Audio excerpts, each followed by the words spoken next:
అందరికీ అధికారం ఉంది, స్త్రీలు సహా అన్ని కులాల వారికి ఉందని వేదమే చెప్పింది.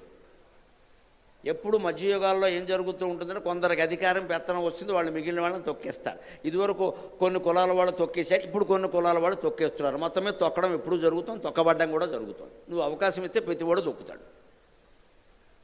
అప్పుడు కొన్ని పెత్తనం చేసి ఇప్పుడు కొన్ని పెత్తనం చేస్తే ఈ పెత్తనం లేకుండా మనం ప్రేమగా బతకలేమా అంటే ఎవరో ఒకరు పెత్తనం చెయ్యాలా?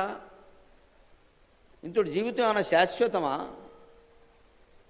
శాస్త్రీయమైన విజ్ఞానాన్ని ఎప్పుడు 10 మందికి పంచే ప్రయత్నం చేయాలి. పంచడం కోసమే పంచాంగాలు పెట్టారు. హోరా అన్నారు, అది మాట ఎలా పుట్టించారో తెలుసా? మన వాళ్ళకి తెలివి. ఏం చేద్దామని ఆలోచన ఏముంటుంది? అహోరాత్రం కదా, డే అంటే అర్థం అహోరాత్రం. అహోరాత్రం పదం తీసుకోమన్నారు, అందులో ఆ తీసేశారు, త్రా తీసేశారు, మధ్యలో హోరా అది పెట్టేశారు, అంతే లెక్క. అదే హోరా. అహోరాత్రంలో మధ్య 2 అక్షరాలు తీసుకున్నారు. కొత్త పదం పుట్టించాలంటే అలా పుట్టించారు. ఎవడో పుట్టించకపోతే పదాలు అలా పుట్టే వేరే వాడుకో వేరతాడు అన్నాడు మాయాబజార్ సినిమాలో.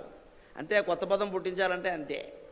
మామూలుగా చూడండి, మనం విమానాలకి వెళ్ళినప్పుడు కూర్చున్నప్పుడు ఈ నెక్ పిల్లో అని ఇస్తారు. ఇక్కడ కొన్ని దూర ప్రయాణాల్లో పెట్టుకుంటారు నెక్ పిల్లో, మెడ చుట్టూ పెట్టుకుంటారు. అది మేము ఎప్పుడో 10 ఏళ్ల క్రితం కొన్నాం. నెక్ పిల్లో అంటే నాకు నచ్చలా, తెలుగు పేరు ఒకటి పెడదాం దీనికి అన్నాను. పెట్టండి మీరే అన్నారు. నేనేం పెట్టాను తెలుసా? నెక్కలో నే తీసుకున్నా. టెక్కెం అంటాం కదా మనం, టెక్కెంలో కెం తీసు నెక్కెం అని పెట్టాను నేను. ఎప్పటికీ మా ఇంట్లో అదే వాడతాను, నెక్కెం.